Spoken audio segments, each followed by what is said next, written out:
Patay ang isang person with disability o PWD matapos matrap sa nasusunog niyang bahay sa Iloilo. Sa Batangas naman, sinakal at sinapak umano hanggang mamatay ang isang babae ng kanyang live-in partner.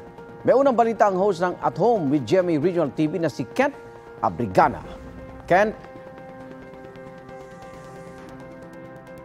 Iga, nakadroga umano ang sospek na live-in partner ng babaeng pinatay sa Taal, Batangas. Sa Quezon Province, tumaob ang bangkang demotor na may 11 sakay sa dagat na sakop ng bayan ng Panukulan.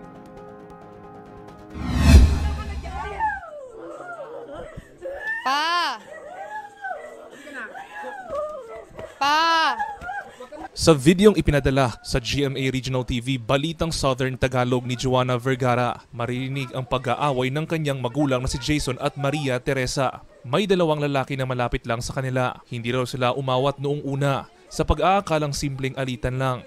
Ayon kay Joanna, susunduin sana niya ang ina dahil umaga pa lang ng Biyernes. Pinagbabantaan na ito ng kanyang ama kapag umalis ng bahay.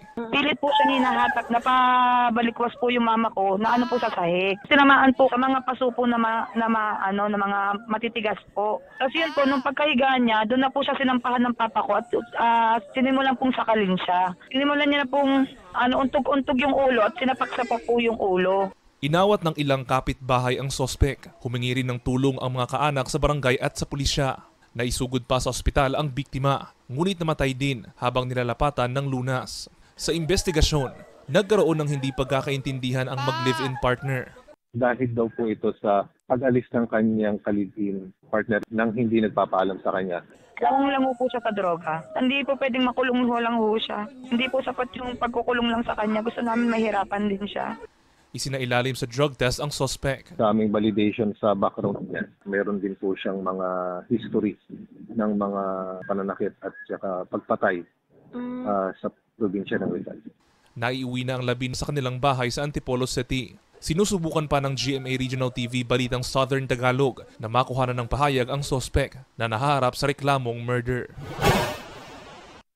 Naglalayag sa karagatang bahagi ng Panukulan, Quezon ang motorized bangka na ito nang tumaob dahil umano sa malakas na hangin at alon. Ayon sa Panukulan Pulis, sakay ng bangka ang 11 individual, kabilang ang 2 buwang gulang na sanggol at 83 anyos na matanda. Papunta raw ng Infanta, Quezon ang bangka. Medyo maliit naman po yung bangka. Kaya naman po, yun nga lang. Siyempre, sa laki siguro ng alon na humarap sa kanila, hindi na nakontrol siguro. Bali, nagpahatid lang po sa kamag-anak at kamag-anak po nila yung may-ari ng bangka din. Mabuting may mga mangisda sa laot, kaya natulungang madala sa pangpang ang mga sakay nito. Ligtas ang mga pasahero na agad dinala sa Rural Health Unit ng bayan ng Panukulan. Walang nakataas na gale warning sa lugar, kaya't nakapaglayag ang bangka. Patay ang isang persons with disability o PWD matapos matrap sa nasusunog niyang bahay sa barangay Lumangan, Miagaw, Iloilo. Kinilalang 50 anyos na biktimang si Willie Nadanga. Mag-isa lang siyang namumuhay at binibigyan na lang ng makakain dahil hindi na siya makapaglakad. Sa paunang investigasyon ng Miagaw BFP, posible raw na lighter na gamit ng biktima ang pinagmulan ng apoy.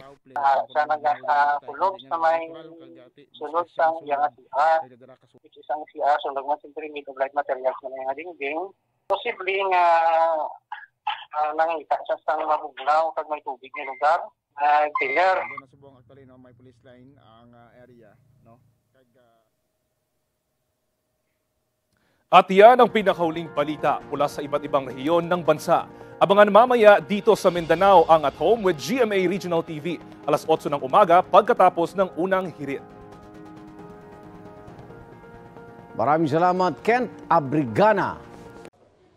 Igan, mauna ka sa mga balita. Mag-subscribe sa GMA Integrated News sa YouTube. Sa mga kapuso abroad, subaybayan nyo kami sa GMA Pinoy TV at sa www.gmanews.tv.